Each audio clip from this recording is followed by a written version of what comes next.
Okay, good afternoon again, everyone. Welcome to Caribbean Studies exam prep session. Today's topic is associations related to integration in the Caribbean. For those of you who don't know me, let me just quickly introduce myself. I'm a historian by profession.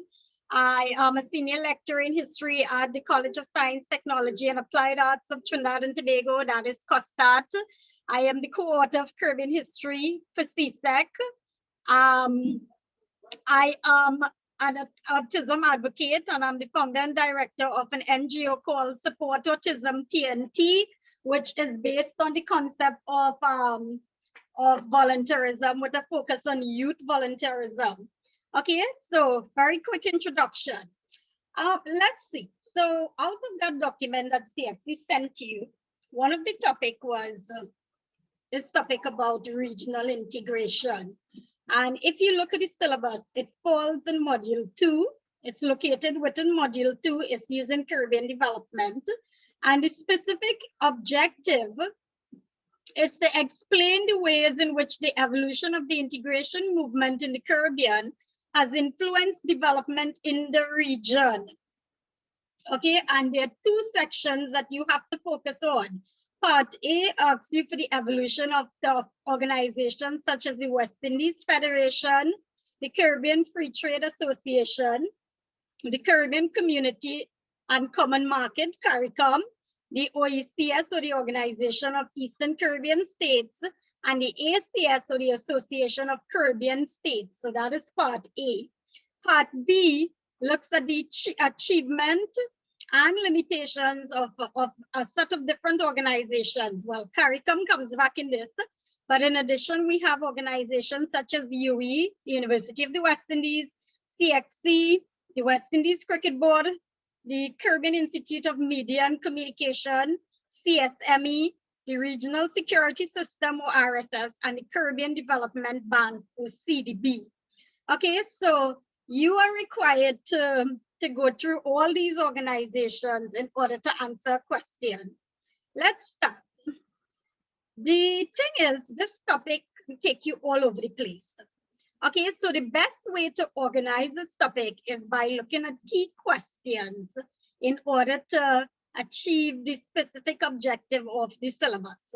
So the first one is, what is regional integration? What do you understand by regional integration? And not just that, why are countries even interested in regional integration? Okay, so that is the first one that you need to understand.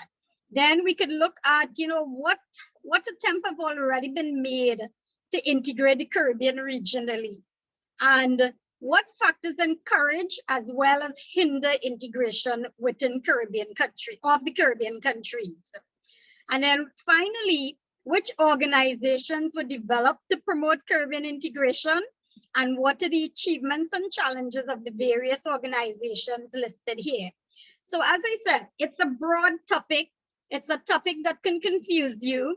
And that is why it's very important to kind of pinpoint the main ideas or the main questions that we hope to answer. And these are the 7 key questions that I will encourage you to look at and to come up with answers when you're revising this topic for your exam. Okay, so I touched on each, but I just want to tell you, it is not a topic that we can do in an hour and a half. So I have touched on all of the different questions, and I have given ideas and answers to these questions. But it means that you will have to be able to go and read up and get some examples, or be able to expand these the points that I give you, okay? Because as I say, it's not a topic that we can actually complete thoroughly in an hour and a half, but my aim is to at least go through and suggest points for each of these questions, so you have something to work with. The only thing that you'll be required to do after is to go and expand on them. So what is regional integration? The word integrate means to incorporate into a larger area or to unite with something else. So when we talk about regional integration, we're talking about that process by which 2 or more nation states agree to cooperate. They agree to work closely together to achieve certain outcomes, whether it's peace and stability, economic development and wealth, whatever it is. So it is a process by which two or more nation states agree to cooperate and work closely together to achieve peace, stability, and wealth, amongst others. Okay, when we're talking about Caribbean integration, it is the process where Caribbean countries agree to work together, they agree to share resources and to assist each other in common aims through various institutions and organizations. So you have to understand, for you to understand the topic, you need to understand what is integration. Because then everything will kind of fall into place. You will understand that, okay, Caribbean countries are trying to come together. They're trying to, share their resources and assist each other and try to help each other in their development or when there are times of natural disasters and so on. And in order to do that, they have actually developed all these institutions and organizations with an end to achieving Caribbean integration, with an end to coming together in a very productive, successful way. So as I said, integrate is to come together, to incorporate into a larger unit. Regional integration is the process where two or more countries come together, and Caribbean integration specifically is when Caribbean countries come together to agree to work together, share resources, assist each other in their common aims. And how they do this? They do this through various institutions and organizations, which are all the institutions and organizations that I just pulled up on the screen that this syllabus requires you to know about. Okay, so now that we know what is regional integration, let's look at why are Caribbean countries interested in regional integration? Why would they want to come together? Why would they want to share resources? Why did they want to, help each other in whatever way? And there are a number of reasons for this. And the first one is because throughout the Caribbean, we more or less have a common history. And you would have done this in module 1 when you looked at historical processes. Okay, so we share that history of colonization by Europeans. Throughout all the Caribbean countries have been colonized at one point or the other by different European countries, whether it's the British, the French, the Dutch, Spain, whoever it is. So we share that common history. We also have a common history of African enslavement in the region. And many of the Caribbean countries share that history of Indian indentureship.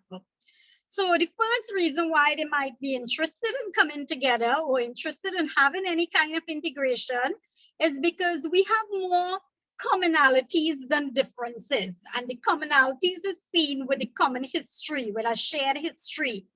We also share common economic and political systems. They might also want to come together to share resources. And we see this especially in times of natural disasters. Whenever we have tropical storms and hurricanes throughout the region. We saw it more recently with the La Soufrière volcano in St. Vincent. Okay, they might also want to become more established or important internationally. And instead of, in many cases, they can't do this as individual countries. But if you come together as a region, you might be able to establish the region as an entity outside of the Caribbean.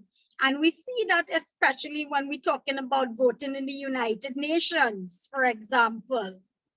Okay, so these are just some of the ideas on why Caribbean countries might be interested in regional integration. Why would they want to come together? Why do we have, these different countries who are established as their own little self-sufficient unit now looking towards integration?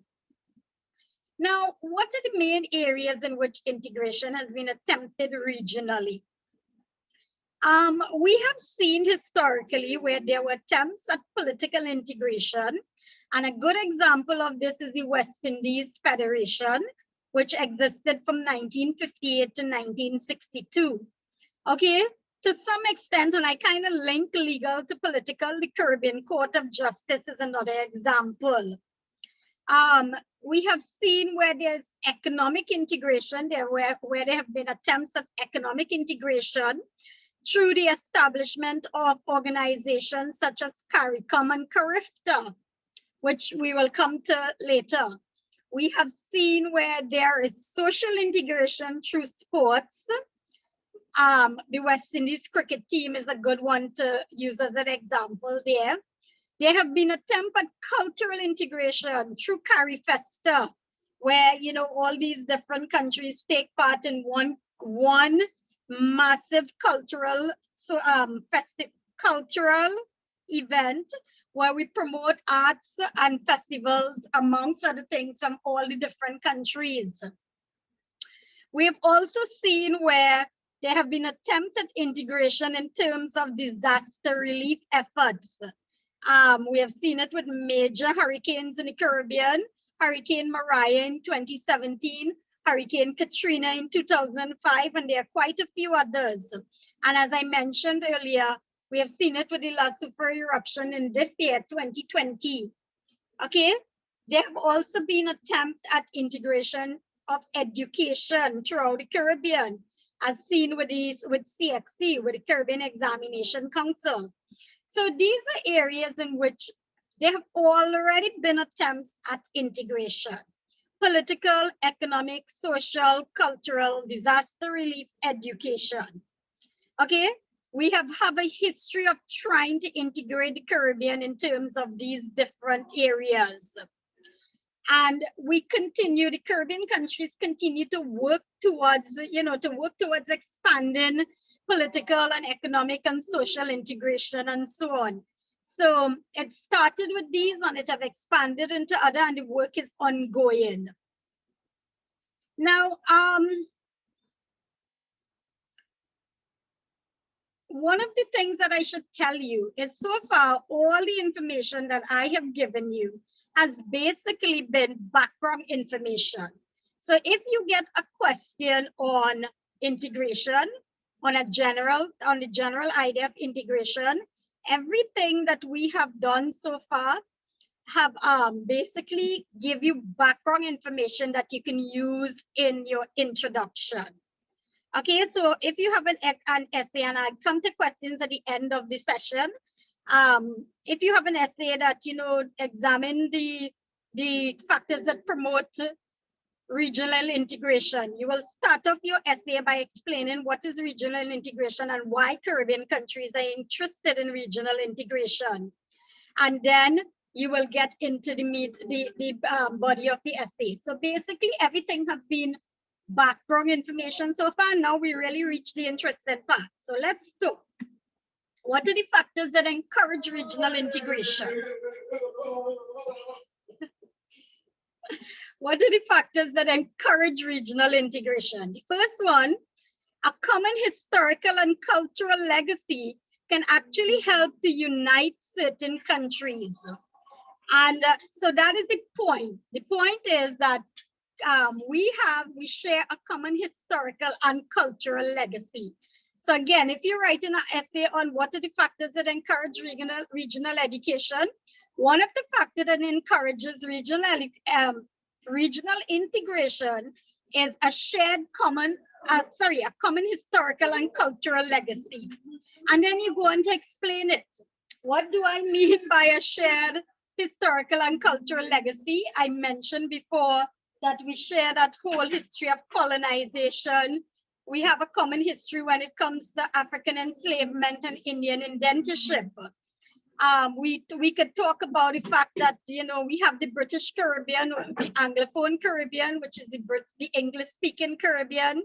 Then we have the Francophone Caribbean, which is the French-speaking Caribbean, countries such as Martinique and Guadeloupe and French Guiana and Cayenne and so on.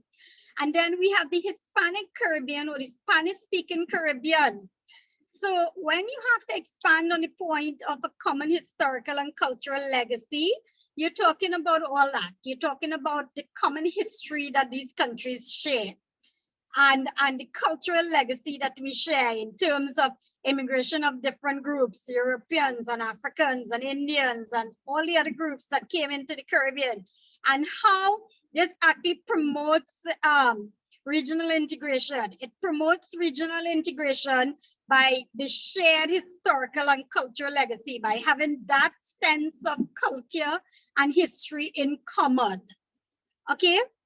So because we have so much common things when it comes to our history and our culture, it's actually easier to have integration. So that's why that point matters so much. So that's the first point on factors that encourage regional integration.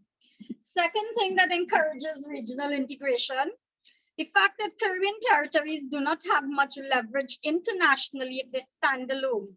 However, if they integrate, they can achieve more internationally. And I give you the example of voting in the UN.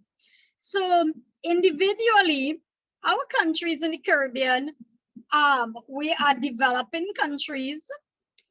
Some of the countries are lower developed, lesser developed countries.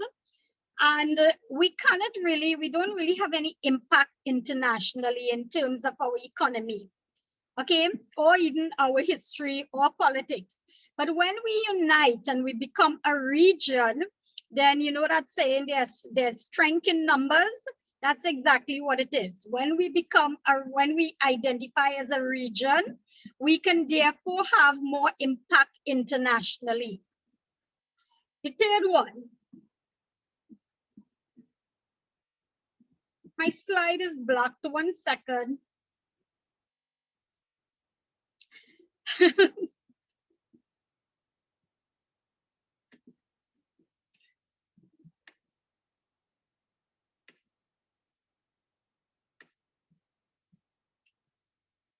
Now I can't find back my slide. Okay, small technical error, but I'm back now. Right, so from current slide.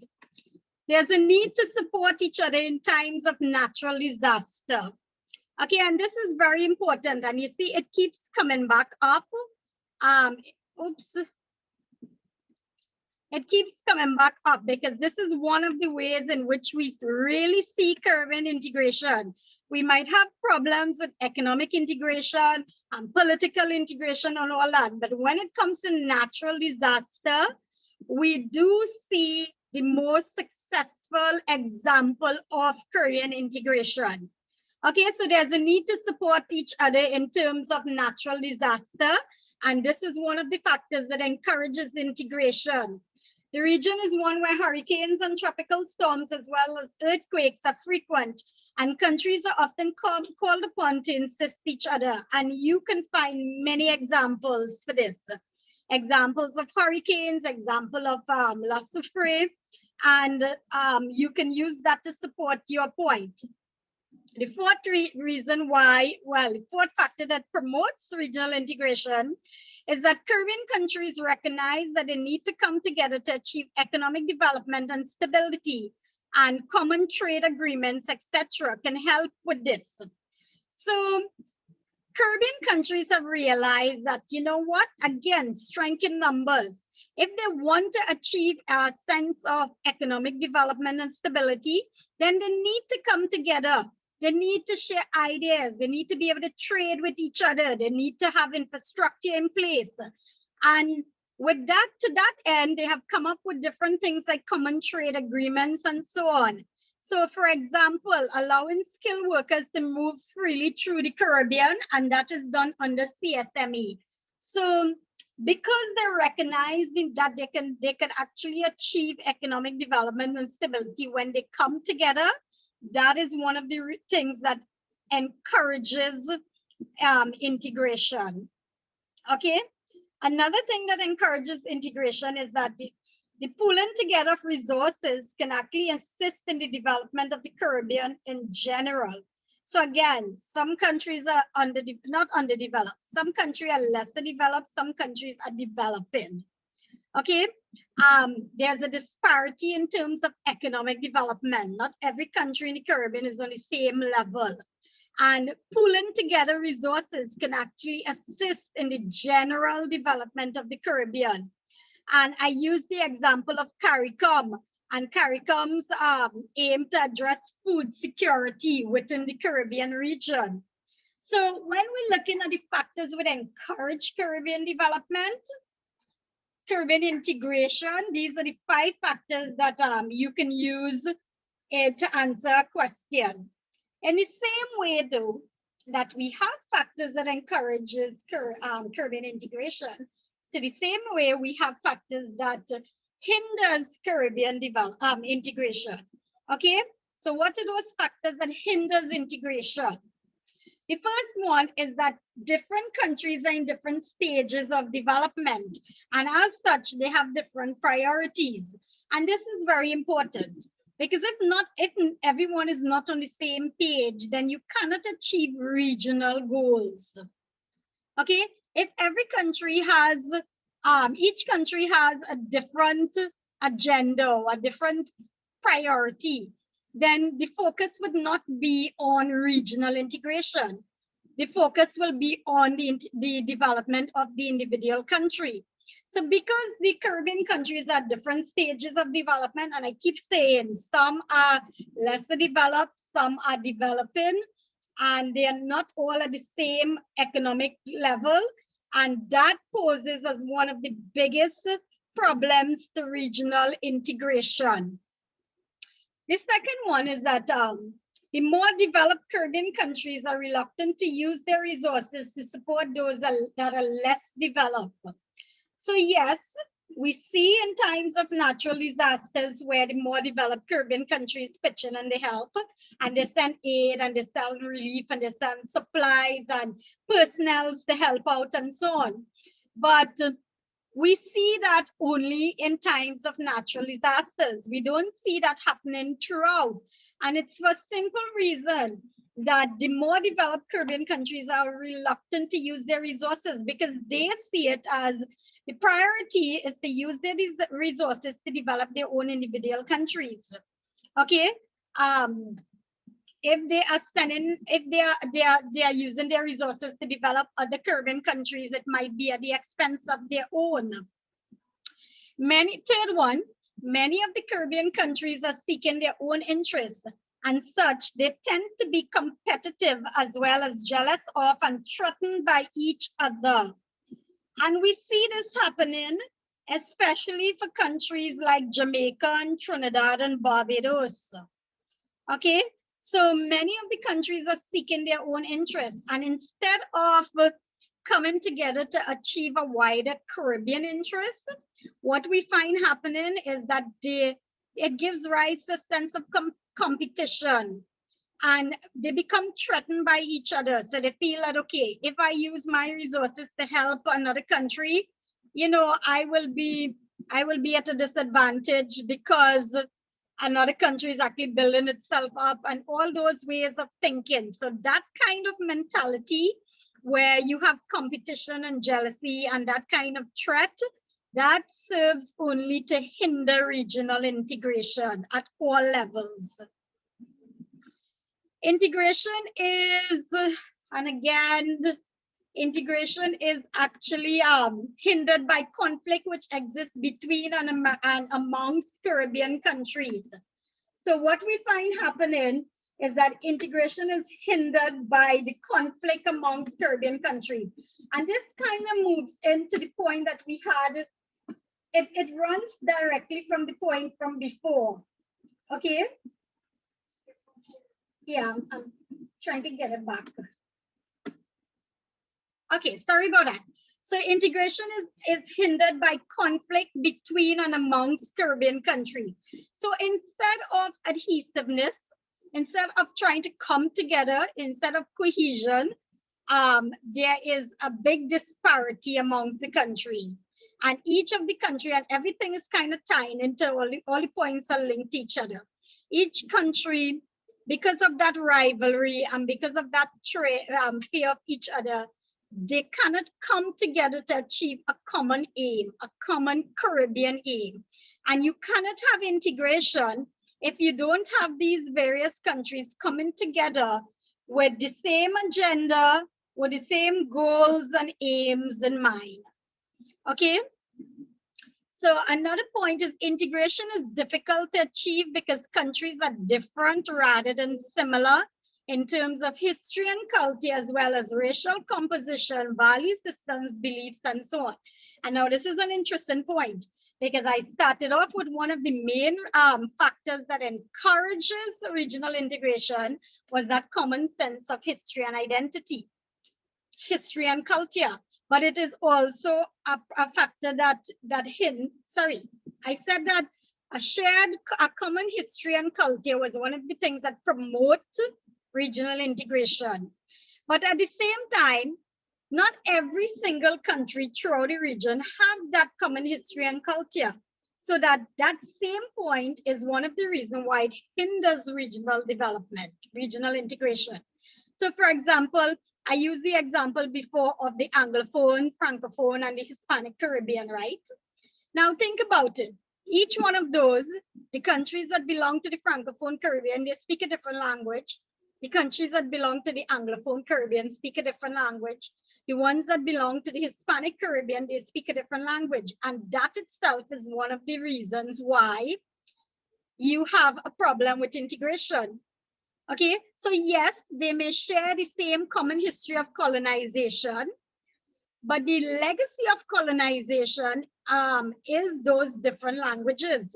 And those different languages now lead to can now actually hinder regional integration. Okay, and we see it with racial composition. So I started off by telling you one of the factors that encouraged it was the fact that we had a common history of enslavement, African enslavement and Indian indentureship. But then when you look at the racial composition of some countries, it's different. So Guyana and Trinidad have a larger Indo-Guyanese or Indo-Trinbagonian population, but in some of the other countries, you don't have that. So those things, those kind of factors can actually hinder regional integration because it impacts on value systems and beliefs. So when we look at it as one of the things that have brought the Caribbean together, we see it as a factor that promotes development, integration. When we look at it as something that have actually, the legacy of colonialism and so on have actually created differences in our societies, we see it as a factor that hinders regional integration. Okay, and yeah, so the next point is number 6, differences in currency and political and economic systems hinder integration.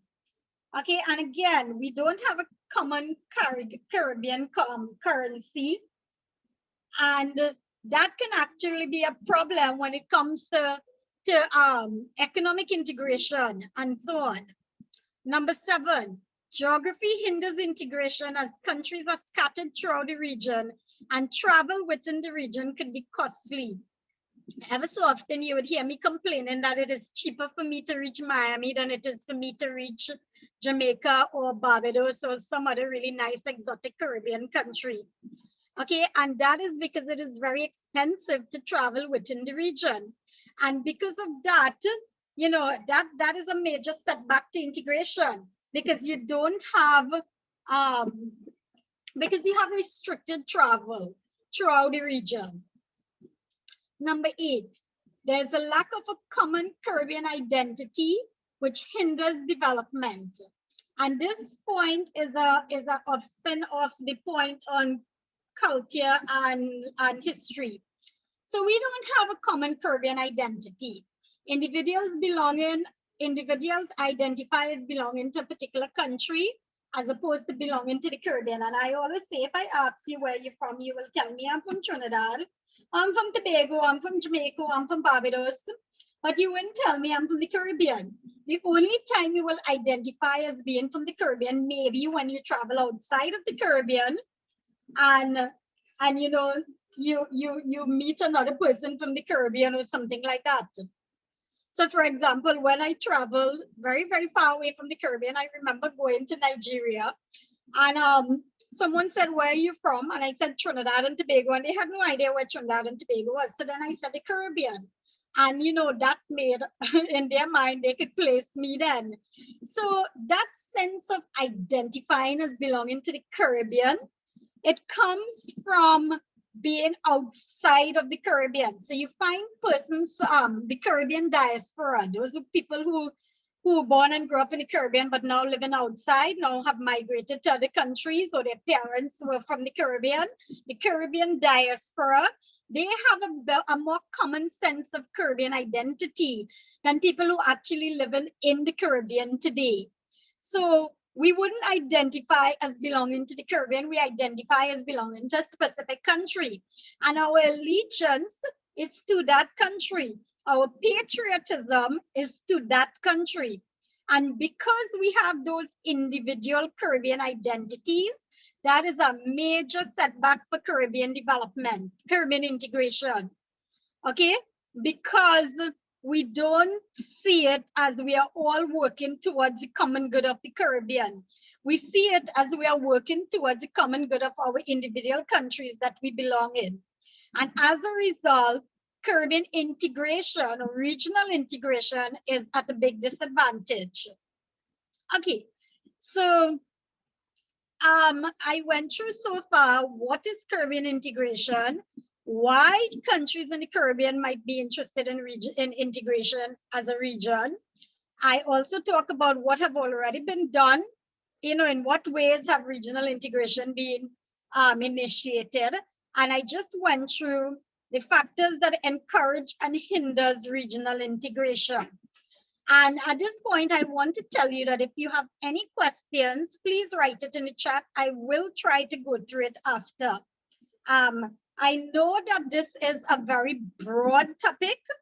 I also acknowledge that I am giving you the main points.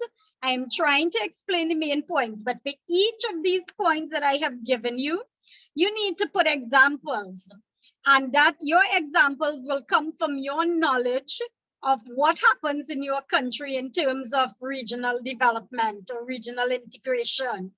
Okay, so for example, topics and things such as assistance in times of natural disaster. Use your countries as examples.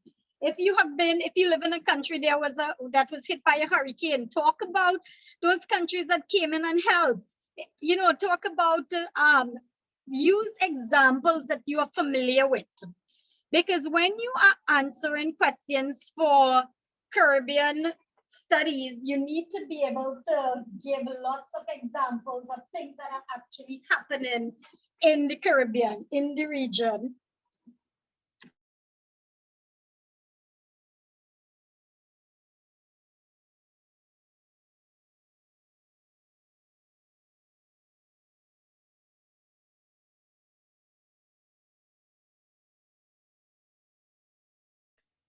Okay, sorry. Right. So we're going to continue.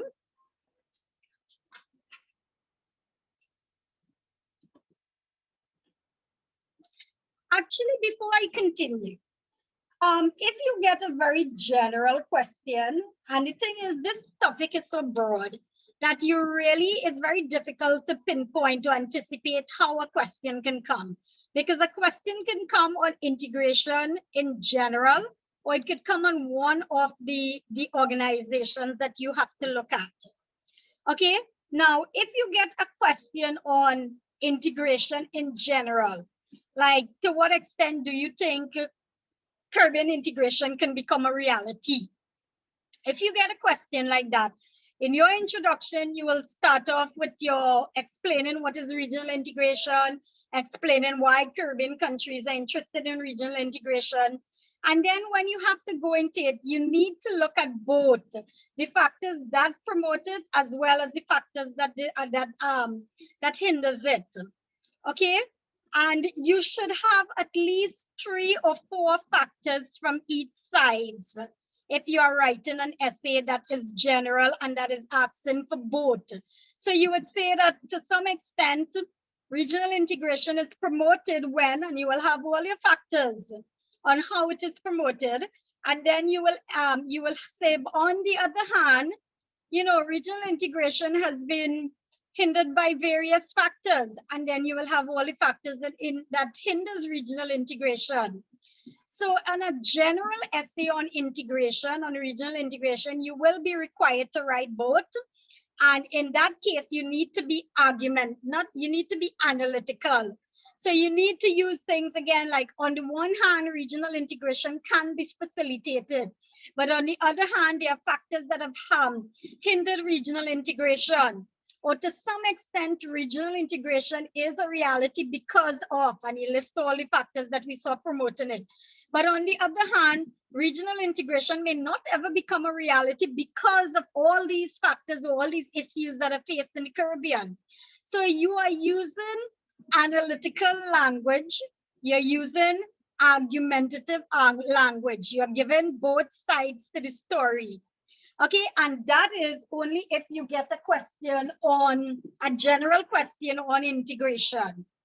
Okay, I'll come to some of the questions in the end. I'm going to continue now.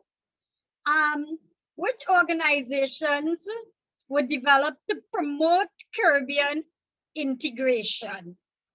Okay, so what are the organizations that have been developed to promote that sense of integration, or to get Caribbean countries to come together? And for this one, the syllabus gave you the West Indies Federation, the Caribbean Free Trade Association, the Caribbean Community and Common Market, which is CARICOM, the Organization of Eastern Caribbean States, which is the OECS, and the Association of Caribbean States, which is the ACS. And basically, what you are expected for this particular set of organizations is to understand what they are, why they were established, and what they do. Okay, so this is a part of the syllabus that you're basically looking at them as case studies. And when I'm talking about case studies, I'm talking about these points that I have at the bottom here. When they existed, what are or were their main aims? In the case of the West Indies Federation, it no longer exists, so it will be what were the main aims for that one. For the others, it will be what are the main aims? Which countries were involved? Were there countries, were they throughout, you know, did all Caribbean countries belong to each of these, or was it specific Caribbean countries? What have they achieved, or how successful or unsuccessful these organizations are? And because they are case studies and you basically need to know straightforward information, those things that I've listed underneath there, I am not going to go into those. I am going to go into the other set of organizations where you actually have to know their challenges and their success. Okay, for these, you have to know the basic information about when they existed, what were their aims, and so on. A Google search of any one of those organizations would give you the information that you need for each of those.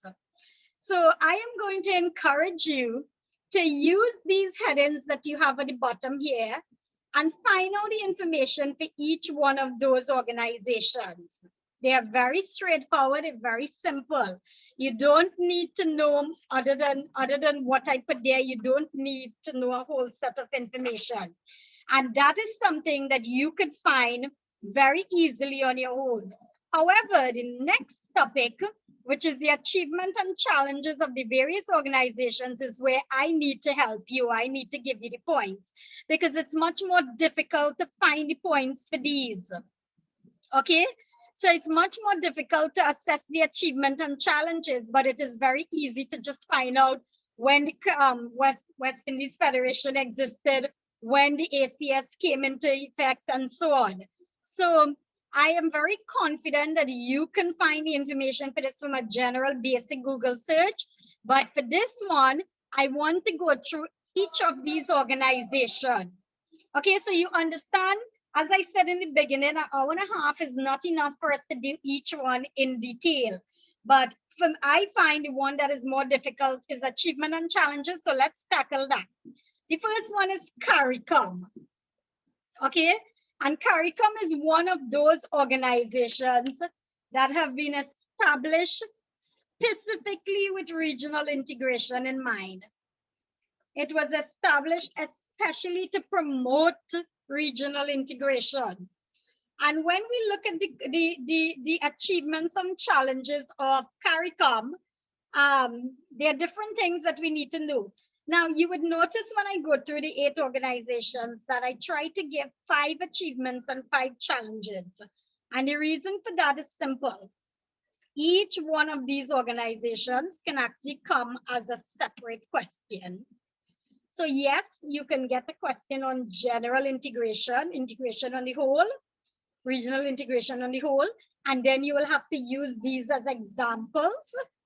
You'll have to use CARICOM as an example.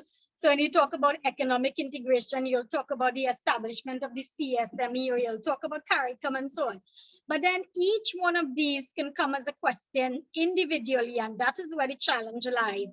So I made sure and put 5 achievements and 5 challenges for each of the organizations, so that at least if it comes as a separate question, if you get a question on CARICOM alone, or if you get a question on Csme alone, or whichever one, the RSS alone, you will have points that you would be able to answer it. Okay, so the first one, CARICOM, as I said, CARICOM was one of those organizations that was established especially to promote regional integration. Achievements of CARICOM. One of the most outstanding achievement of CARICOM is the Csme.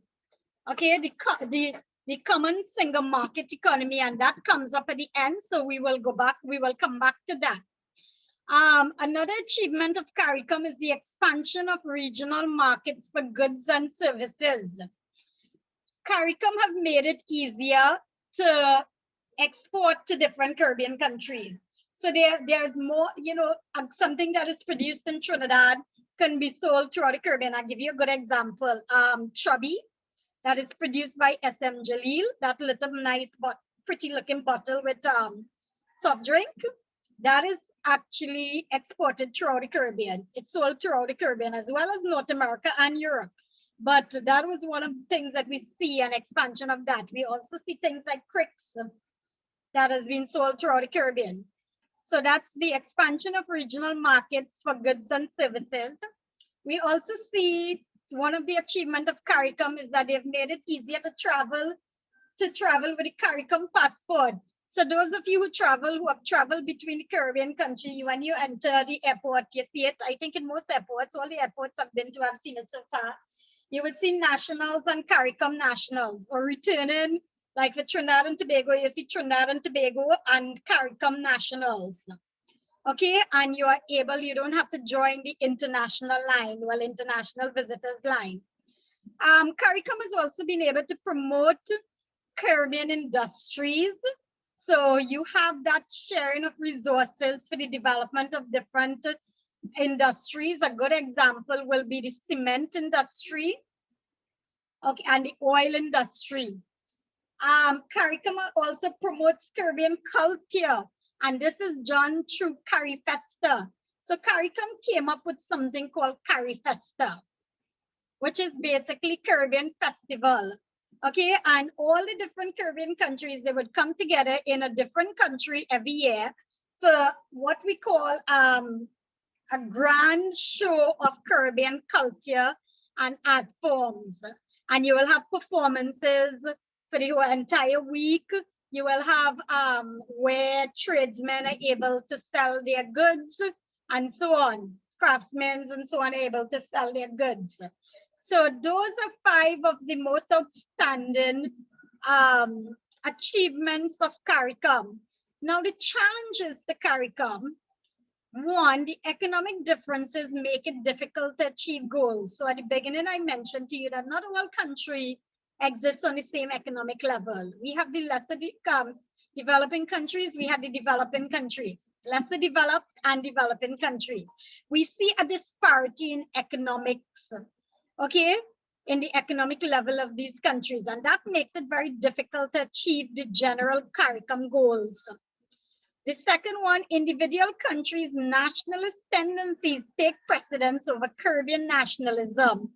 And I explained this one in the beginning, where countries don't identify as a Caribbean, within the wider Caribbean, they identify as individual countries. So Trinidadians, Trinbagonians will look out for Trinidad and Tobago. Jamaicans will think about their country. Bajans will think about their country, and so on.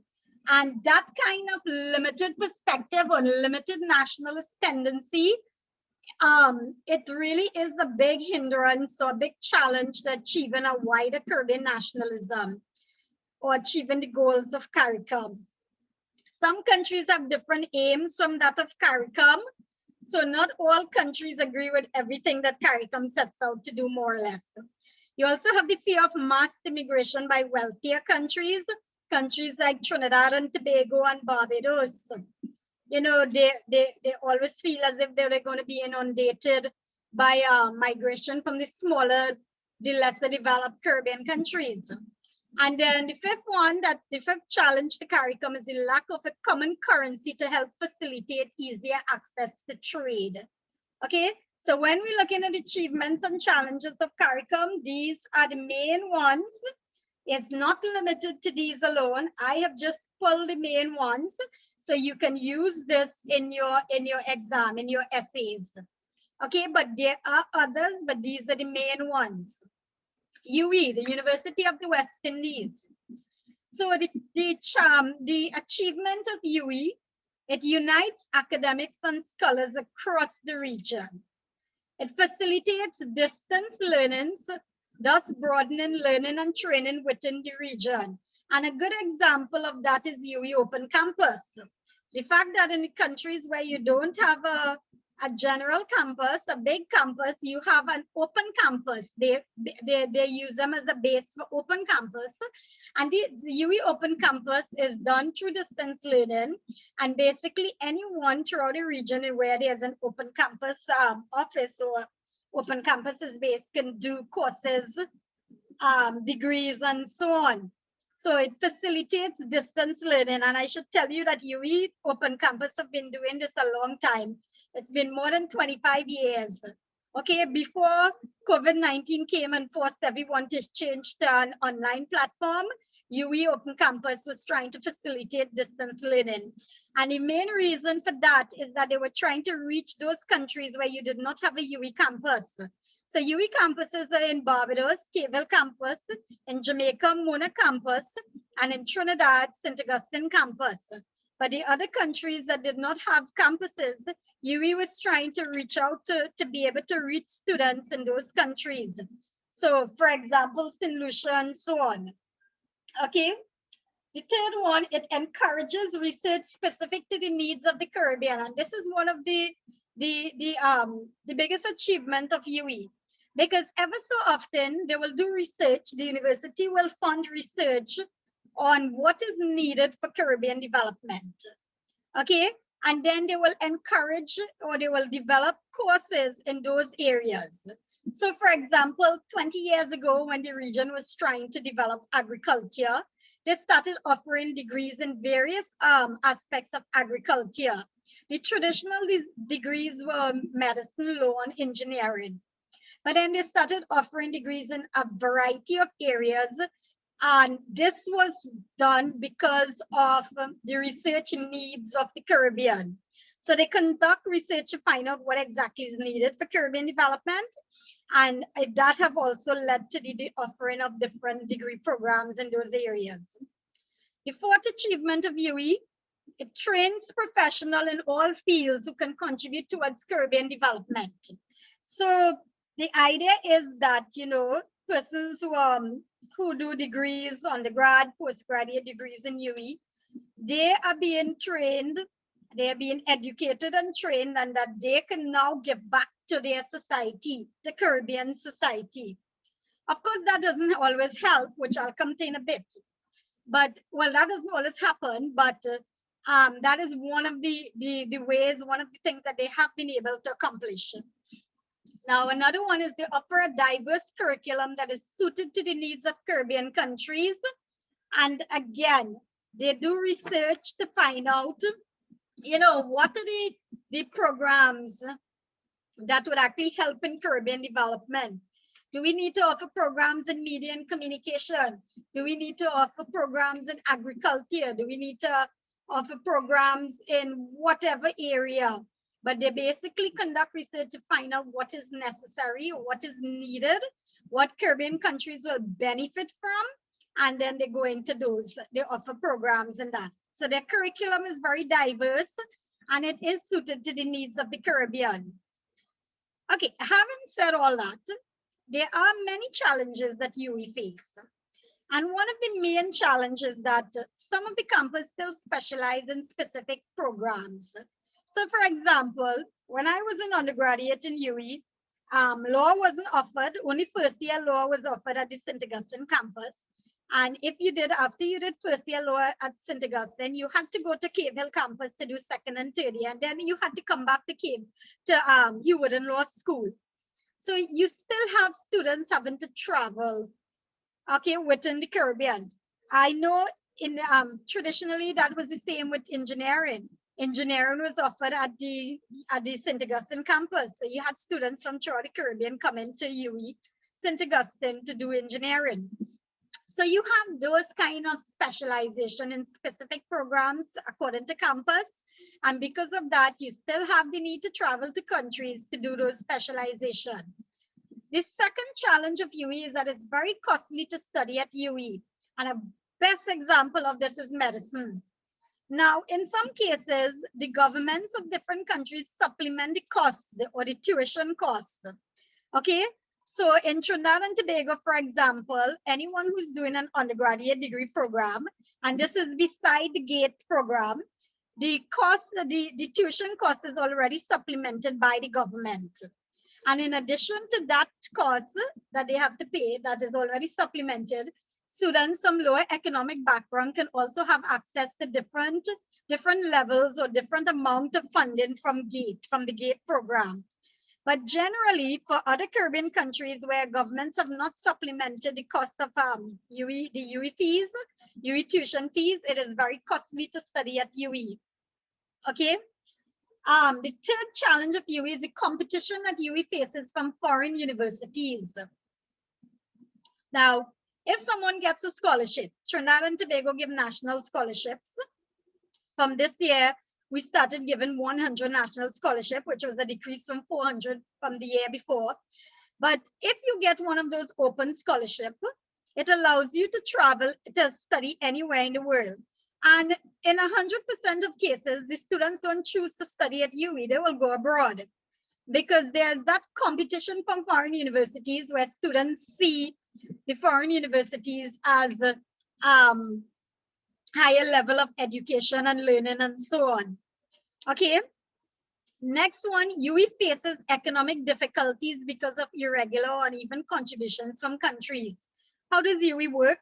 UE funds come from the different governments, and not all government can contribute to the same extent.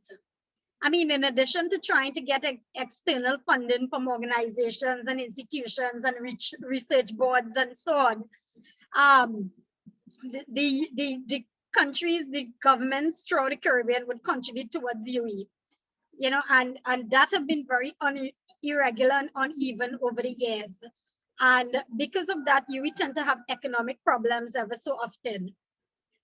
And well, the last challenge is that many professionals educated in UE choose to leave. And that's where I look, if you look at number 4 on the other side, which was one of the achievements, we train professionals in all the fields and we hope that they could contribute towards Caribbean development. And yes, they are trained in areas that are necessary for Caribbean development.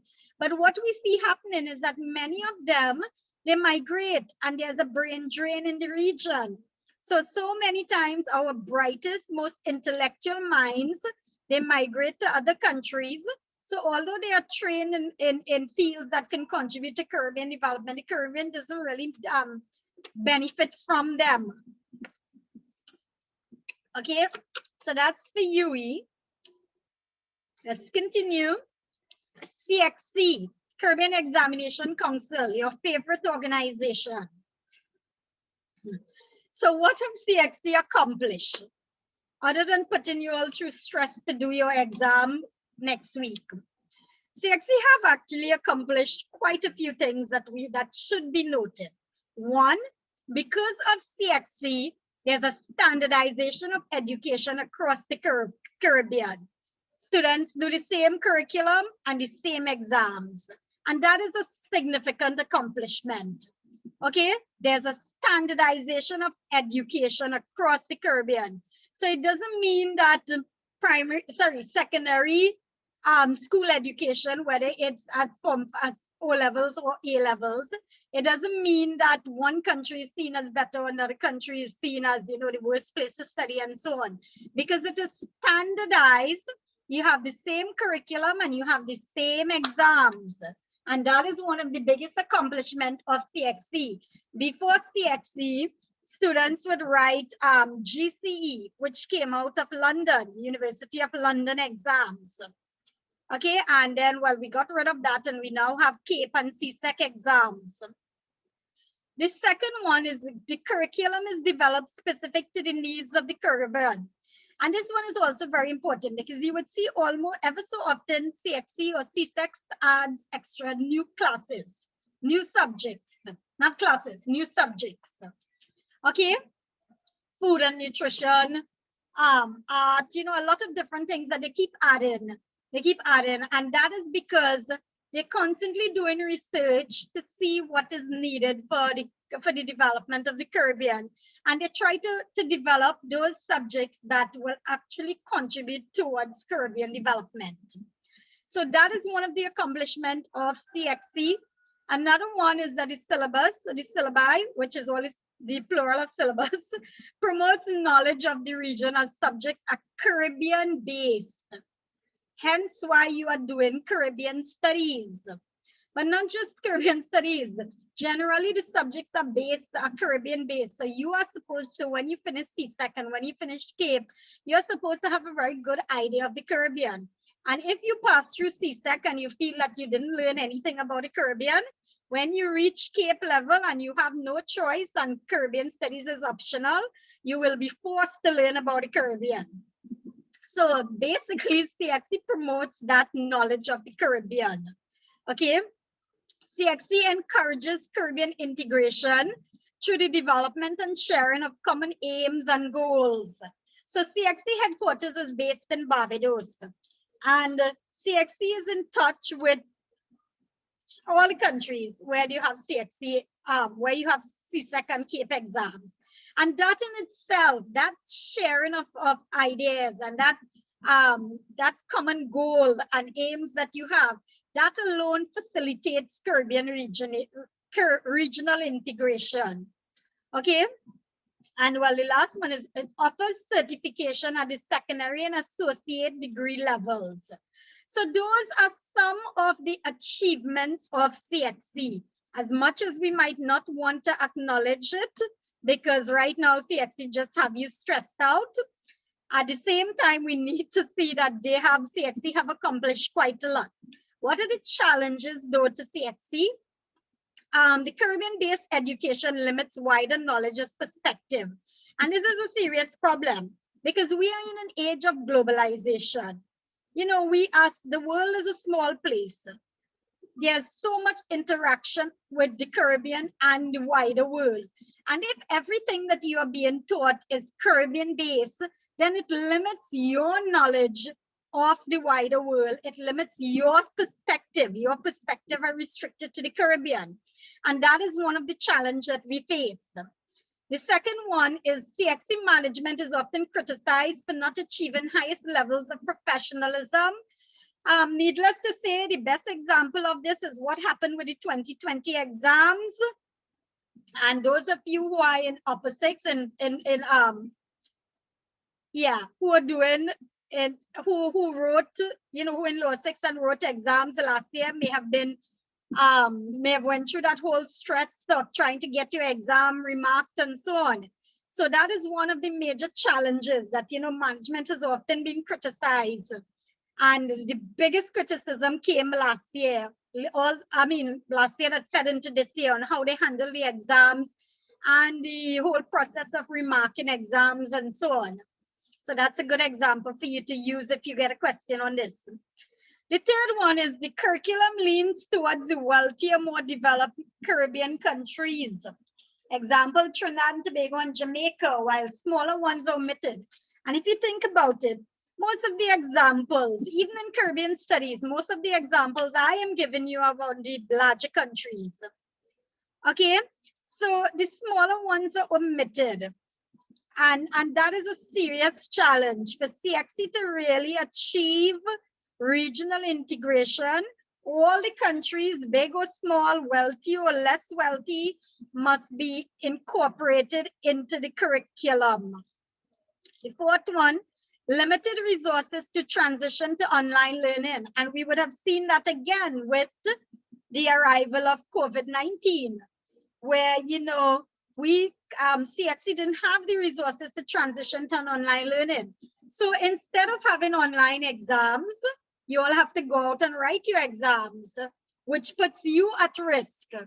Okay, so, well, in countries like Trinidad and Tobago, where the COVID-19 cases are still very high. So because of that limited resources, that's a major challenge to Cxe's operation, and especially with that transition to online learning. And well, the fifth point, the fifth challenge is that Cxe standards may not be recognized internationally. And we see this, a good example of this is CAPE exams. So many students who want to do medicine abroad, the CAPE A-level exams results are not recognized by certain universities, and they are limited in their choice of foreign universities. Okay, so challenges and achievements of Cxe. Let's continue.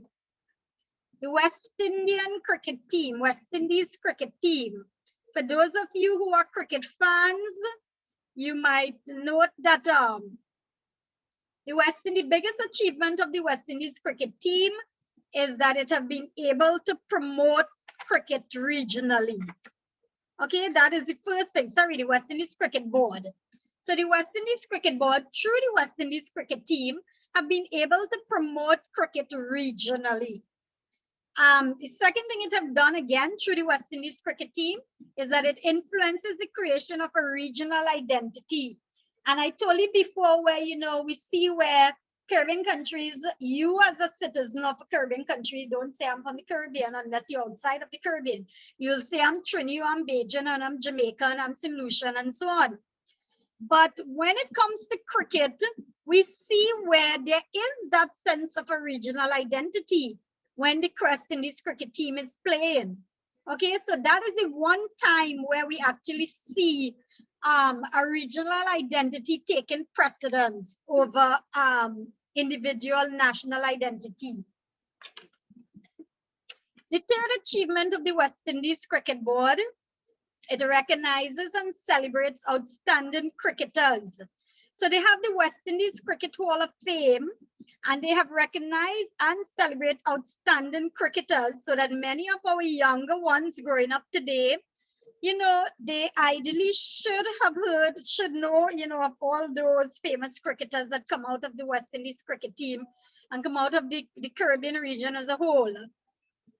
The fourth achievement, it encourages different types of matches geared for a wider audience. So if you're not a cricket fan like me and you find test cricket is long and boring, you mightn't have a problem with 2020 cricket or one-day matches and so on. You might find those are more exciting. So it encourages different types of matches, and it's really geared towards a wider audience. And another achievement is facilitates economic benefits of cricket. So through organizing matches and hiring players and so on, it can actually lead to economic development. So for example, when the West Indies Cricket Board is able to negotiate to have, let's say, India play test match in the Caribbean or England play a test match in the Caribbean, that brings in a lot of economic benefits for the Caribbean. Okay, because then you get tickets, you get money, the country is able to generate money from selling tickets, from hotel accommodation, food industry, from just holding those matches. You know, it generates a whole set of benefits at all levels. So that is another very good, that is a very good achievement of the West Indies Cricket Board. Challenges are many. The first challenge is insufficient funding. Okay, they have the West Indies Cricket Board have not been able to achieve its goals because of insufficient funding. It is also unable to expand cricket throughout the region, especially in the less developed countries. So again, you see the developing countries taking precedence. Trinidad and Tobago, Barbados, Jamaica, you hear me saying the same countries now. So you get an idea of the disparity that exists within the Caribbean. Not all the Caribbean countries are on the same level economically, and not all benefit at the same level economically. Okay. The third point, it is the West Indies Cricket Board is criticized heavily for corruption, for poor recruiting practices, and for bad performances of the West Indies cricket team. And again, diehard cricket fans will always support their team, even through the bad performances and all. But if you just, you know, not really a diehard fan and the West Indies cricket team is playing badly, you might not support them, you might support another team. Or in this case, much of the criticism is levied towards the West Indies Cricket Board because they're seen as managing the whole process of recruitment and performance and so on very badly. And you can use, well, this one goes directly into the second point actually. Disagreements between the West Indies Cricket Board and the West Indies Players Association. And a couple of years ago, there was a big strike amongst the West Indies Players Association over salaries, because normally the two don't agree on many things, and that is a major challenge if the West Indies Cricket Board is to accomplish all that it has set out to. Okay, and well, the fifth point is limited regional identity because of bad performances and individual country nationalism. So I started off by saying that it's the one thing that have most created a regional identity. But at the same time, there are so many cases where because of bad performances, you see that people don't come together to support the West Indies cricket team. I mean, people throughout Caribbean, people on the whole, or where they will support specific players from specific countries so that you have that individual country nationalism as opposed to wider Caribbean nationalism. Now, I want to use this as an example. Many of the points that we have as achievements, you can turn it around to show that it is also challenges. Okay, so it all comes down to your writing style. If you get a question solely on the West Indies Cricket Board, again, you have to say on the one hand, you know, the West Indies Cricket Board have been able to influence the creation of a regional identity, as people tend to come together to support the West Indies cricket team when they're playing against international teams. However, at the same time, it can be stated that some persons in the Caribbean might have allegiance towards a specific player from their country. So that is how you will analyze it. That is how you will critically write it. Okay, it shows that you are thinking about both sides. And I keep saying, when you have to write an essay, you use those kind of analytical languages on the one hand, but on the other hand, nothing is black and white. You always have room to argue out your points. And as long as you make a point and you have information to support it, it will not be wrong. Okay. Okay, let's continue. Caribbean Institute of Media and Communication, CARIMAX. Not sure how many of you have heard about CARIMAX. CARIMAX is based in Jamaica. And one of the major achievements is that it promotes studies in media and communication at undergrad and postgraduate levels. Okay, so CARIMAX have developed different degrees at undergrad and postgraduate levels in media and communication. And we find that, you know, there's finally an avenue for people to study those areas. 20 years ago, we didn't have media and communication as a degree. Okay, so that is one of the main success of CARIMAC. Another one is it offers training programs for a variety of organizations. So government organizations, NGOs, community organizations at a community level and so on, they can do training programs to help them to develop effective communication strategies with their stakeholders. It encourages research in media and communication across the region. And many of you probably don't know this, but they have actually organized workshops for Cape Communication Studies students. And my number 5 is missing. Number 5 is supposed to be that they have organized they have organized webinar series. They have organized webinar series covering good media and communication practices. Okay, so they have organized webinar series covering good media and communication practices. So those are the major accomplishments or achievements of CARIMAX. What are the challenges to CARIMAX? I started out by saying that CARIMAX is based in Jamaica, and that itself is one of its most challenges because its work is more or less limited to Jamaica. So those of you in Jamaica might have heard about CARIMAC, but I am pretty sure that students from other countries may not have heard about it.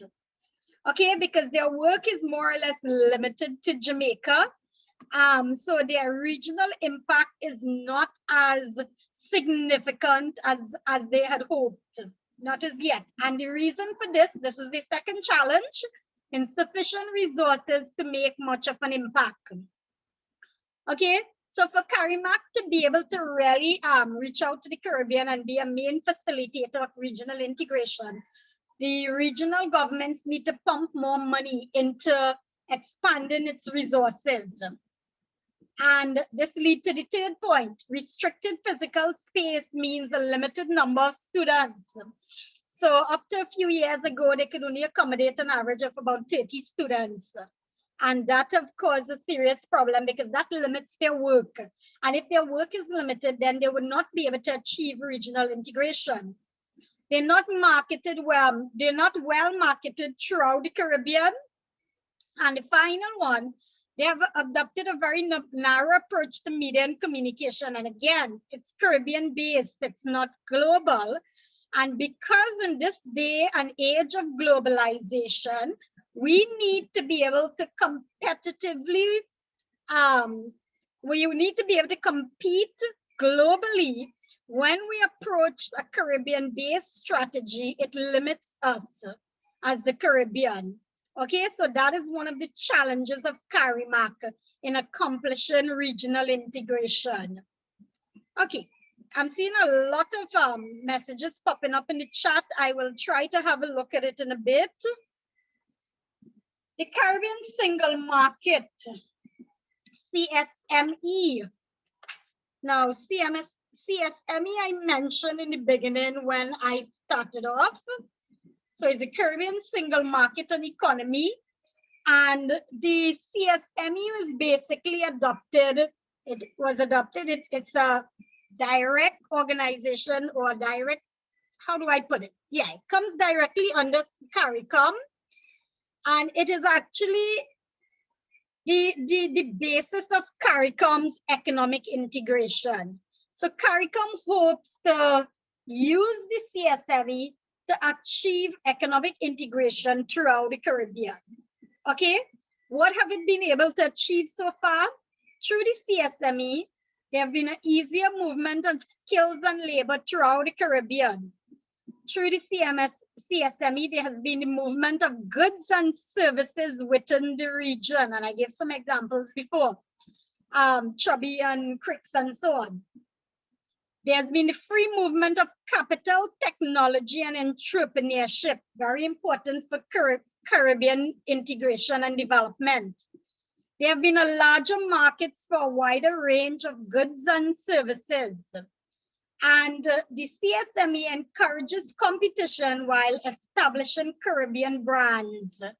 Okay, so a lot of the brands that are being promoted through the Caribbean that may be manufactured in one country and exported to other Caribbean countries, the wider markets mean that those brands are becoming more and more established. At the same time, there are serious limitations to CSME. And the first one is that we don't have a common currency. Okay, because there is no current common currency, it limits trade and movement of skills and labor and industrial development and technology and everything you can think about. The second one, and I've been saying this over and over, There's a disparity between countries. Economic development creates competition, and because of the disparity between countries' economic development, this creates competition and tension between and amongst the Caribbean countries. Okay, there's a limited scope for growth of markets within the Caribbean. So again, we are focusing on the Caribbean, but it's limited in how much we can sell goods within the Caribbean. So really and truly, while the CMSE is all geared towards promoting that movement of goods and services and capital and so on within the Caribbean, we need to also look outside of the Caribbean. We need to look globally so that we are not limited in markets.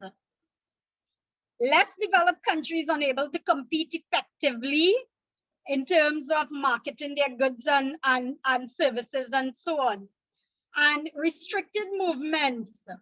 So when we say, restricted investment, so CSME promotes investment in terms like technology and entrepreneur and skills and so on, but not in terms of public policies such as education and infrastructure. So while we are trying to encourage economic development, that economic development is restricted. That economic development doesn't occur in things like education and health and infrastructure, which is where it is needed more than anything else. Okay, so these were the achievements and challenges of the CSME. And I told you CSME lies at the heart of CARICOM's economic integration policy, so it's very important. Okay, the next one is the regional security. Regional security system, RSS. Regional security system is very, very important for us, because in the Caribbean, one of the best ways to achieve Caribbean security is through integration. And again, there's strength in numbers, and if we tend to come together as a region, we might be able to tackle some of the serious issues facing the region in terms of security. Now, the achievements of the RSS is that it cooperates on regional security during natural disasters and for things like immigration and so on. Okay, it focuses on democracy. So Grenada is a good example to use of that. When there were tendencies towards a more socialist model of government, the other Caribbean countries stepped in and they kind of curbed those tendencies. So it focuses on democracy. It comes together to tackle problems such as drug trafficking and human trafficking, which is very, very important. It collaborates with international agencies and government. And we see that especially with the USA and the UK.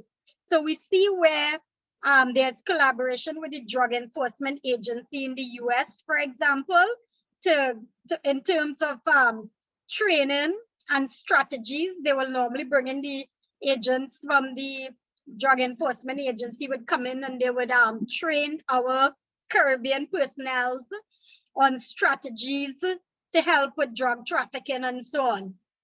And the other thing about the RSS is they tend to step in during maritime crisis. So when Trinidad and Tobago had a border issue with Guyana and with the Barbados, this is the mandate of the RSS. They're supposed to step in during maritime crisis.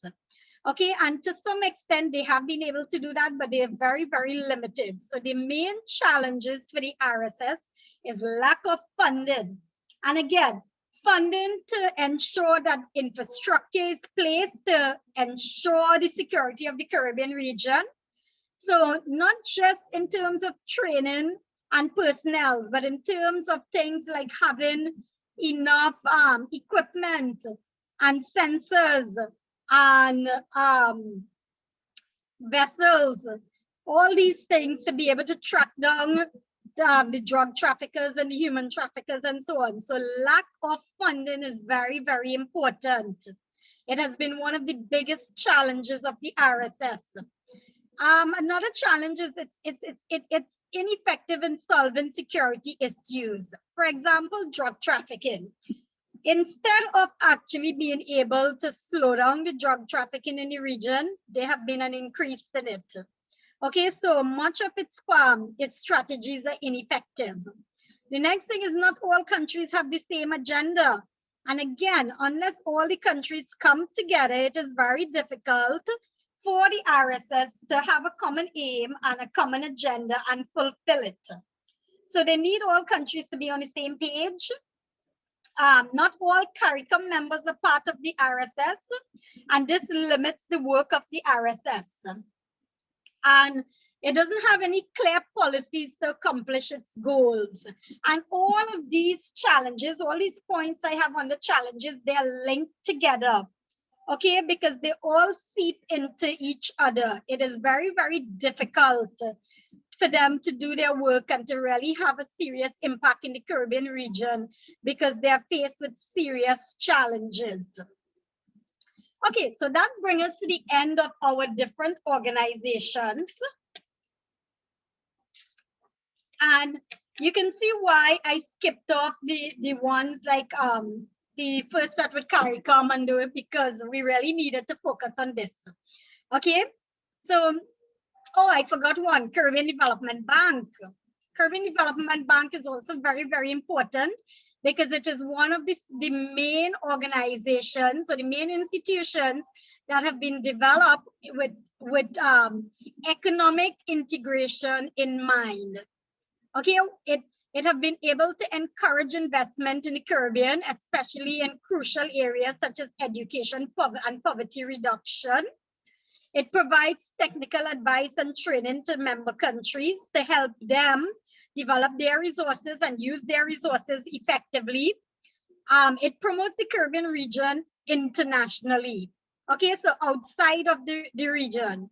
It brings in foreign investors to the region, very important because so many of the Caribbean countries need foreigners to come in and invest. They need other countries and other organizations that are international based to come in and invest in the region.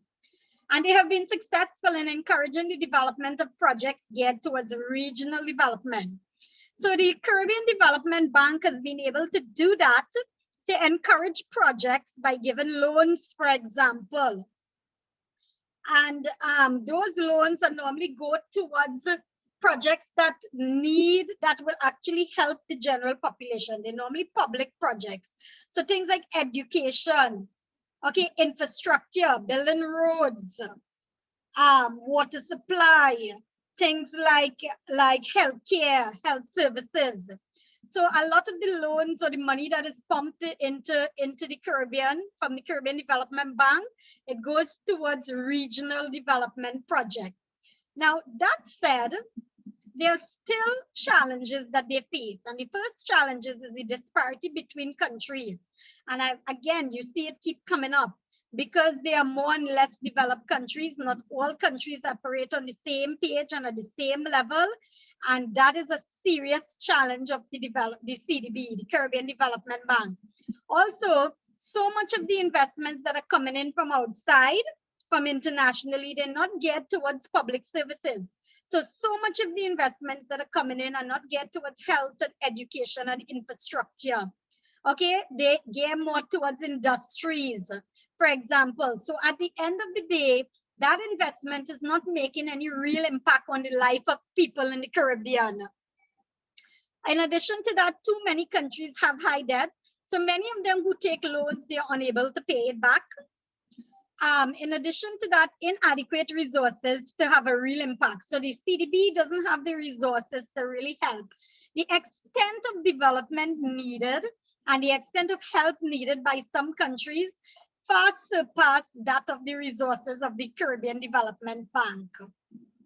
Okay, and they also need to have stronger strategies which are geared towards the promotion of economic growth.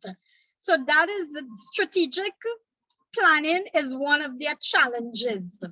And all those, because of all those, you see where you have serious problems with the CDB being one of the main agencies or organizations promoting regional integration.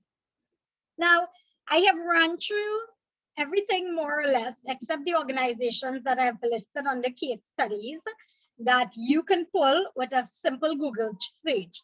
Now, in anticipation of the questions, when I look at the past papers, right, I realize that the questions can come as a general question on Caribbean integration, such as number one, Caribbean integration can never become a reality. To what extent do you agree with the statement? And in that case, you'll have to look at both the factors that promote and hinders Caribbean development. Okay, but then Cxe have a habit of bringing questions based on the individual organizations, which makes it more challenging because all these I pull from past papers. Discuss 4 of the challenges faced by the regional security system in its effort to respond to the security needs of the Caribbean region. Discuss the extent to which CARICOM in its present form is capable of responding to the economic challenges of globalization. Okay, so those that are geared towards specific organization, you need to know achievements and challenges. And you should give at least 4 points for each. Okay, this one is a general question on integration. The factors that encourage integration outweigh the factors that hinder integration in the Caribbean. Do you agree? That one is a very argumentative essay. You are analyzing and you are assessing the different factors to hinder and promote. CARICOM cannot last for another 5 years. To what extent do you agree with this statement in view of the challenges faced by CARICOM? All these here are organization-specific questions. Examine 2 ways in which each of the following organizations facilitates development in the Caribbean. Actually, number 6 is not supposed to be for this topic, so ignore number 6. Examine the ways in which one of the following institutions have affected development in the region, and you get to choose which one. And the easiest one to choose from that, actually, they're all very doable. I mean, you can choose Cxe because you can make Cxe, you can give ideas to what you know about Cxe, but it's also very easy to argue UE as one of the institutions that really have impacted development, or Csme. Okay, so the questions, they can come specific to the organization, or they can come general in terms of develop regional integration generally. You have to be able to prepare for both. Okay, now the thing with answering the questions is you have to be able to know the challenges and achievements of each, and you have to be able to know at least 4. I gave you 5 for each, and I think that is where you could, that's a good start, more or less. Okay, when you write in your essays for this particular topic, focus on positives and negatives and be very analytical. Don't just narrate back the information. And like all the other topics in Caribbean studies, it is very important that you give examples. Okay? Okay, I'm going to take a few minutes and try to just run through the questions in the chat. I might not be able to do all, but let's see what I can do. Someone wanted to know if it's being recorded. It is being recorded. And as soon as I'm finished, I will place it on the YouTube channel so you could access it there.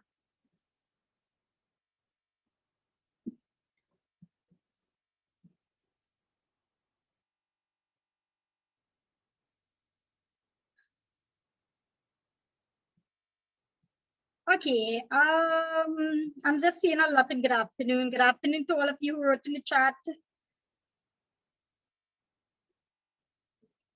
So let's see here. How much example does one need to support each point? 3 or 4? You just need 1 example for each point. Okay, if you have more than 1 example, great. But once you give at least 1 example, that shows that you know what you're talking about. Okay, of course, the more the merrier, but at the same time, you don't want to write your whole essay with only examples. You want your point to be very clear. So you make your point and then you give your examples. And then remember, you are limited with your time for each question. So you don't want to spend half of the time on one question with a whole set of examples and your other questions are not well developed or you run out of time. So as you make a point, you give 1, 2 if you want, and that's it. Move on. You are writing within a limited period. If you were writing a take-home essay for me, I would have asked you to give as much examples as possible, but only because when you write that take-home essay, I would make you use that as your revision after, right before exam. But in this case, you're in an exam, you're writing on the exam conditions, you write it with limited time. So try to aim for one example. And just remember, you have to state the point. Your point must always come first before you put any example. Let's see, what else is there?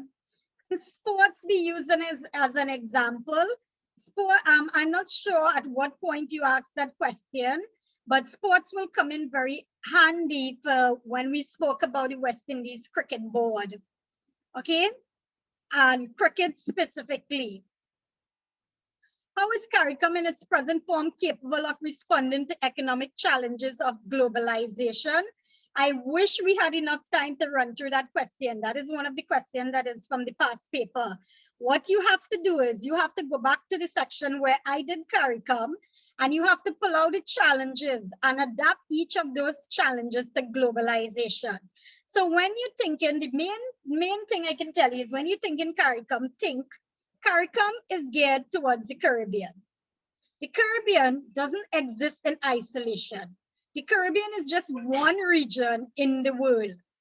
Okay, so therefore, the CARICOM needs to be able to promote the region, the Caribbean region, globally. And look at the challenges that CARICOM face in doing that. Okay, so look at, and for this one, you could give examples of things like CSME. CSME is geared towards Caribbean development. But at the same time, the Caribbean needs to be able to locate it globally. I think if you look back at the points, if you look at the challenges and the achievements, you can pull out the ones that apply to the topic that the question is asking. Can we get a question in WIF, CARIFTA, etc. on their own? I haven't seen questions on those individually, but you will need to know those. That's the case studies that I listed. I listed on the case studies, the organizations that are listed there. You need to know them to be able to use as examples. Okay, I haven't seen questions come individually. They're normally linked to something else, but you need to know the basics of the organization still so that you could refer to them as examples.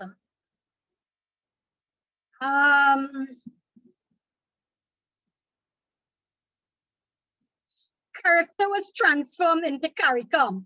Right, so case studies. When you go back to those organizations I have under case studies, use the headings I gave you to trace the development of each one of those organizations.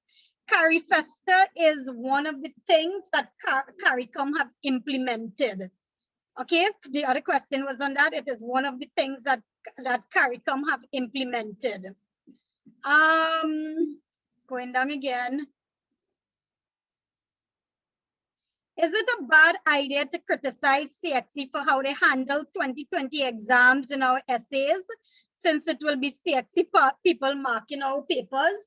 It is an example of something that actually happened. You are not making it up, so there is nothing wrong with writing it. Okay, you are given examples of real things that happen. So no, you should not be penalized because you are criticizing Cxe and it is being marked by Cxe markers. That is not supposed to happen. You are supposed to be very thorough in your essay, and if Cxe fails to do something, you should be able to state that.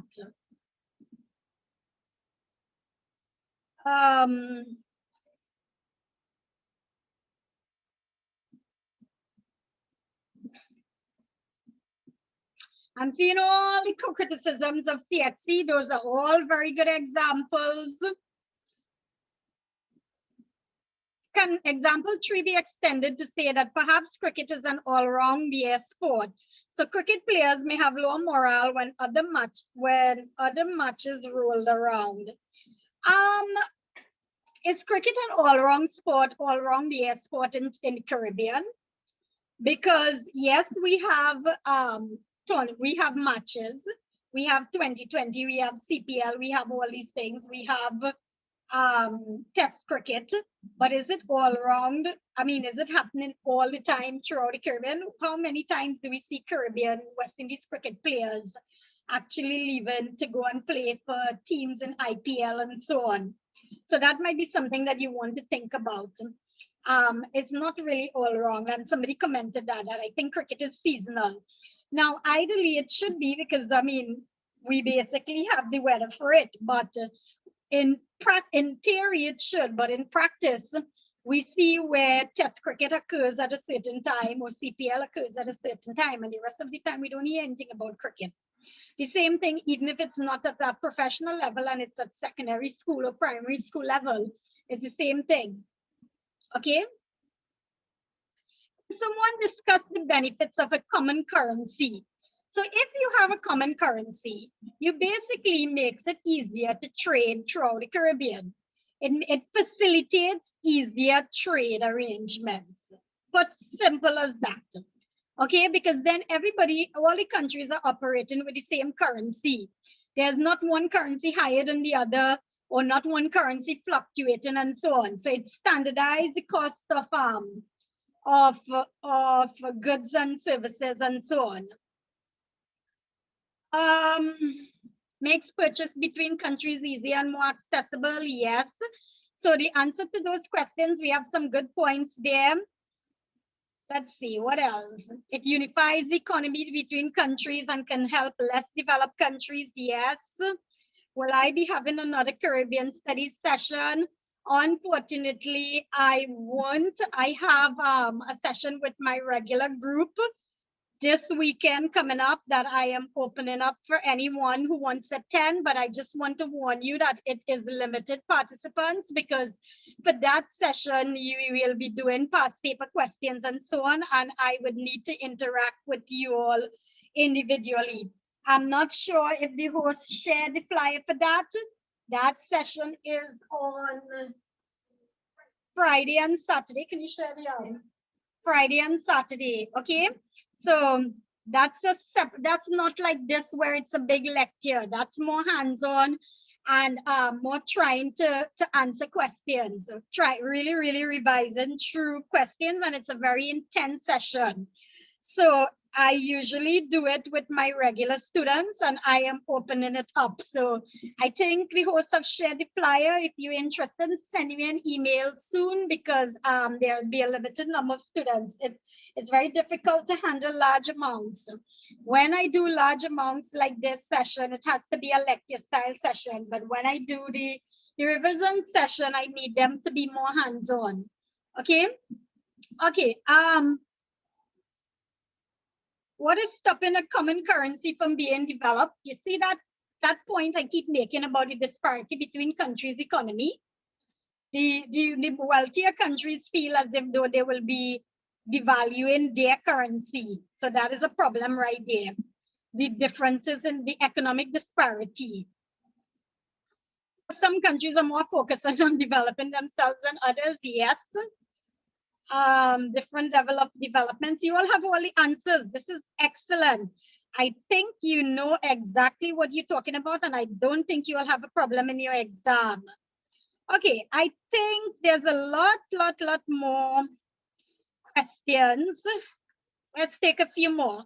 We'll end at 7. Can you go into what you meant by investments in education and infrastructure when dealing with CSME's challenge? So CSME has been promoting, trade and the exchange of goods and services and so on amongst Caribbean.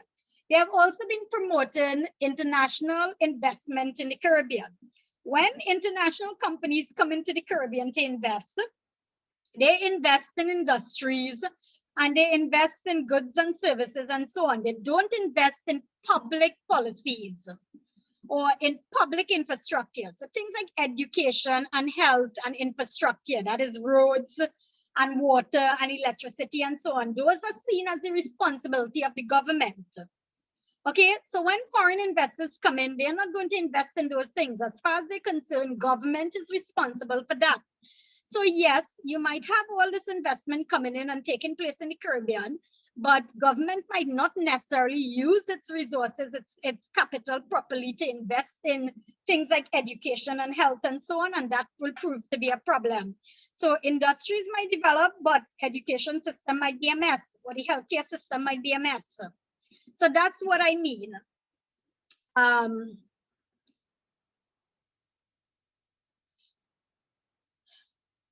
Should we write in first person or third person when writing essays? So when you're writing for academic purposes, it's always very formal. You know, I tell students that when you write in your thesis statement, you could put it like, this essay will examine, or in this essay, I will examine. But other than that, everything is very formal. So if you write in, for example, on the factors hindering integration, one of the factors that hinders the integration in the Caribbean is, that is very formal writing. Okay, you don't need to write in the first person other than for your introduction and conclusion. The rest of it is very formal, very academic writing. 30 marks essay, you would need 6 points, and a 20 mark essays, you would use 4 points. Yeah, that about covers it. You should aim for those. Okay.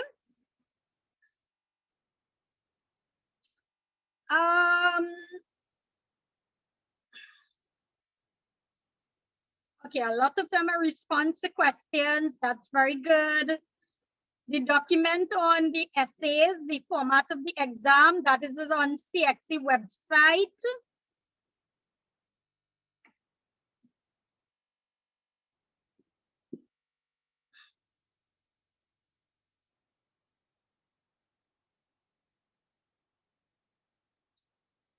In addition, how much paragraphs should we write for an essay? I am not telling you to go for length. I am telling you to go for substance, for content.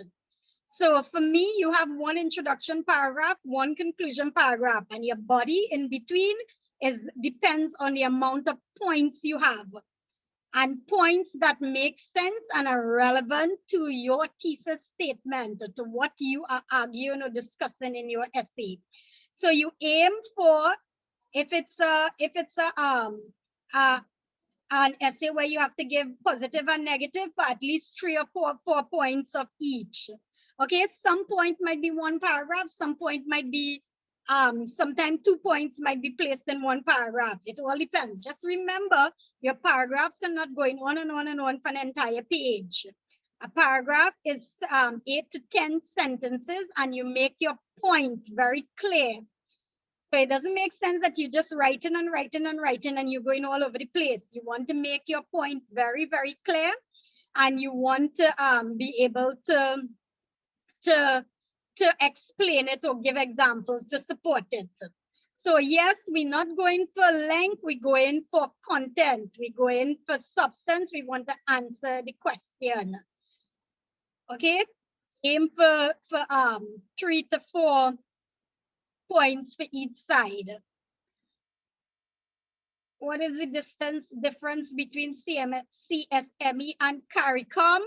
Is the Csme part of CARICOM, or how does it all work? Yes, it is. Csme is CARICOM's main economic agenda or economic policy. Or CARICOM develops Csme to fulfill its economic integration in the Caribbean. Mark scheme, again, that is in the document on Cxe website.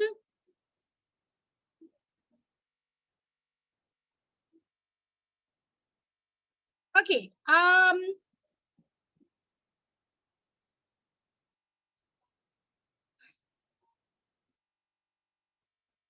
Okay, for the negative and positive, is each paragraph in negative and positive, or is 1 paragraph combined with the negative and positive? That's all up to you and your writing style. Okay, the idea by now, I mean, you have finished 9 months of Caribbean studies, you would have written some essays, and that is all up to how you want to deal with it. So for example, if you get a question that asks you to develop to what extent is regional integration possible? You might want to start off by saying that regional integration is possible, and you could give all the ways in which it is. And then you can go on to say, but on the other hand, there are certain factors that tend to be a challenge to regional integration, and then you could deal with those. Okay, or if you're dealing with points and you find that, you know, right there, this point is okay, let's use what can we use? Let's use identity. So if you want to say that the West Indies cricket team has encouraged a sense of Caribbean identity and this have led to integration, blah, blah, blah, then you can do right in that paragraph and say, on the one hand, the West Indies Cricket Board, through the West Indies cricket team, have influenced a sense of identity, and you explain it. But on the other hand, this identity is limited, or the development of this identity is limited. So you could do it within the same paragraph, or you could deal all negative first and then deal with the positive. It all depends on your writing style. Okay? It all depends on what you are comfortable with. The most important thing is that you get your points across and that your essay is structured so that the examiner can follow your points. Okay, I'm going down. There's still a lot of comments.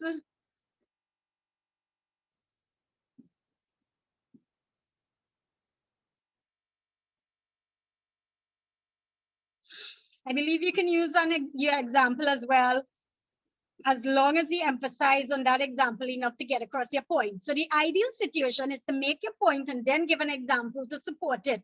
You don't give an example and then state your point. So as the examiner reads the point at the beginning of the paragraph, then you go on to use the example to explain it.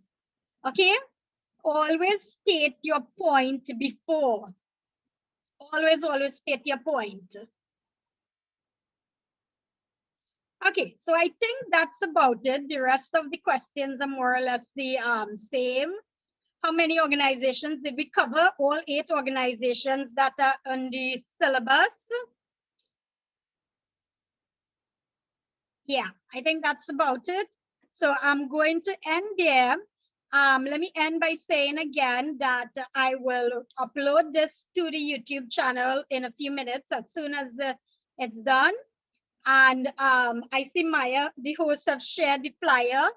That session is a very intensive session, and I will be covering all the questions for the 4 topics that Cxe have put out. Okay, I have very limited space, unfortunately. So just email me soon. Thank you all very, very much for joining our session today. I really hope that you have benefited from it. And I wish you all the best in your exam. I hope that, you know, the fact that Cxe have spotted the topics, we have been able to cover, I've been able to cover 2 topics, sports and integration. And I really hope that the questions that come for that would really be doable and that you can get really high marks in those questions. So thank you all once again. It was my pleasure having this session, and good luck in your exams. Keep safe, everyone.